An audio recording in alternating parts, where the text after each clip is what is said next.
आज हम the invisible man यानी अदृश्य आदमी की कहानी जिसे H.G. वेल्स ने लिखा है के बारे में चर्चा करेंगे। कहानी की शुरुआत सर्दियों के समय एक अजनबी के आगमन से होती है। वह इंग्लैंड के एक छोटे से गांव इपिंग में आता है और कोच एंड हॉर्स नामक सराय में पहुंचता है। उसकी उपस्थिति तुरंत ध्यान आकर्षित करती है क्योंकि उसने अपना पूरा चेहरा पट्टियों से ढका हुआ है, आंखें धूप के चश्मे से छुपी हुई हैं और उसने मोटे कपड़े पहन रखे हैं। श्रीमती हॉल, सराय की मालकिन, उसकी अजीबोगरीब वेशभूषा और व्यवहार से हैरान होती है, लेकिन वह अजनबी एडवांस में किराया दे देता है तो वह उसे एक कमरा दे देती है। ग्रिफिन, जो कि यह रहस्यमयी व्यक्ति है, अपना अधिकांश समय अपने कमरे में बंद रहकर गुजारता है। वह वैज्ञानिक उपकरणों और रसायनों के साथ प्रयोग करता है जो सराय के मालिकों और अन्य मेहमानों को संदेहास्पद लगते हैं। उसका रहस्यमय व्यवहार गांव वालों में चर्चा का विषय बन जाता है। ग्रिफिन का व्यवहार और भी अजीब हो जाता है।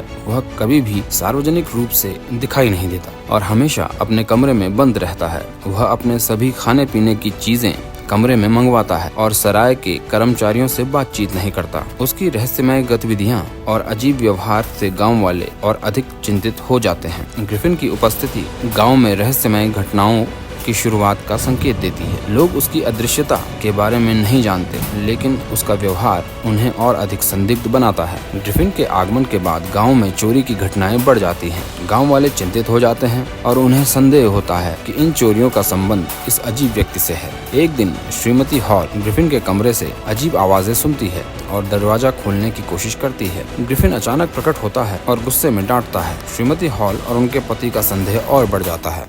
ग्रिफिन का रहस्यमय व्यवहार और उसकी उपस्थिति से जुड़ी अजीब घटनाएं गांव वालों को चिंतित करती हैं। वे उसके बारे में अफवाहें फैलाते हैं और उसे एक खतरे के रूप में देखते हैं। ग्रिफिन को अपनी अदृश्यता का रहस्य छुपाने में कठिनाई होती है। कहानी फ्लैशबैक में जाती है और ग्रिफिन के अतीत को उजागर करती है। ग्रिफिन एक प्रतिभाशाली लेकिन नैतिक रूप से भ्रष्ट वैज्ञानिक था जिसने अदृश्यता का फॉर्मूला खोजा था। उसने अदृश्यता के सिद्धांत पर काम किया और अंततः खुद को अदृश्य बनाने में सफल रहा। लेकिन अदृश्यता का आविष्कार करने के बाद वह अपने प्रयोगों के परिणाम स्वरूप मानसिक रूप से अस्थिर हो गया। ग्रिफिन ने अदृश्यता का प्रयोग खुद पर किया जिससे वह अदृश्य हो गया, लेकिन अदृश्य होने के बाद उसने महसूस किया कि वह सामान्य जीवन नहीं जी सकता और समाज से अलग हो गया। अदृश्यता ने उसे शक्ति दी, लेकिन साथ ही उसे अकेला और अस्थिर बना दिया। ग्रिफिन ने अदृश्यता का दुरुपयोग करना शुरू कर दिया। वह चोरी और अपराध करने लगा।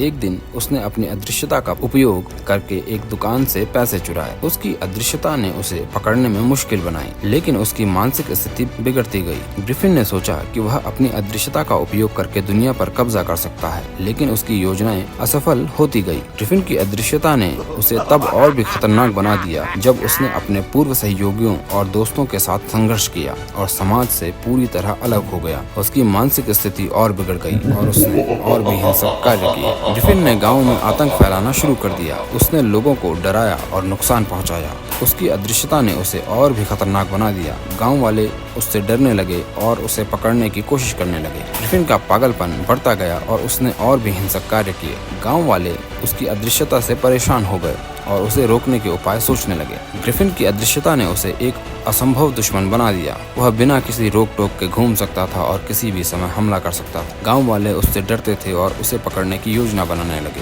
ग्रिफिन अपने पूर्व सहयोगी डॉक्टर कैंप से मिलने गया।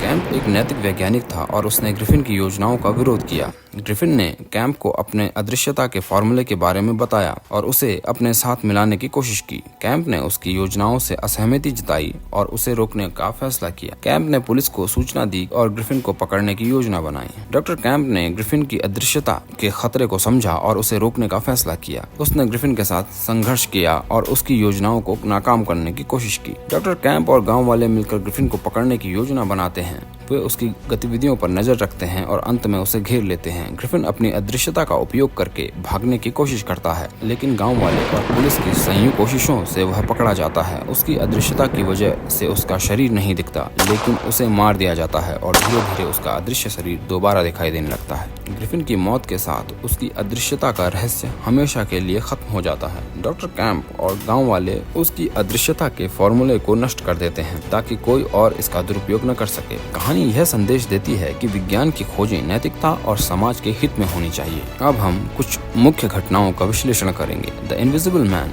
विज्ञान और नैतिकता के बीच संघर्ष को दर्शाता है। ग्रिफिन की अदृश्यता का आविष्कार उसकी वैज्ञानिक सफलता थी, लेकिन उसने इसे नैतिकता के खिलाफ उपयोग किया।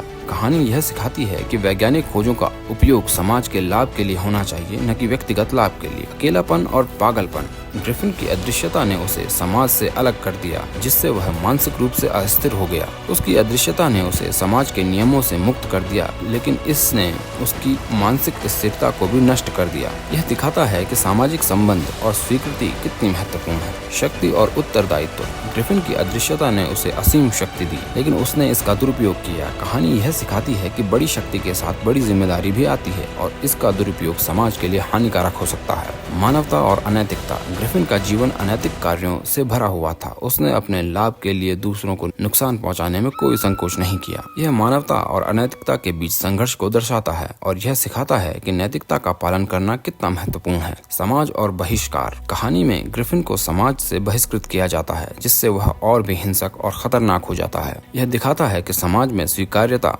और सहयोग कितना महत्वपूर्ण है और इसका अभाव कितनी गंभीर समस्याएं पैदा कर सकता है। द इनविजिबल मैन एक रोमांचक और विचारोत्तेजक कहानी है जो विज्ञान, नैतिकता और मानवता के जटिल मुद्दों की जांच करती है।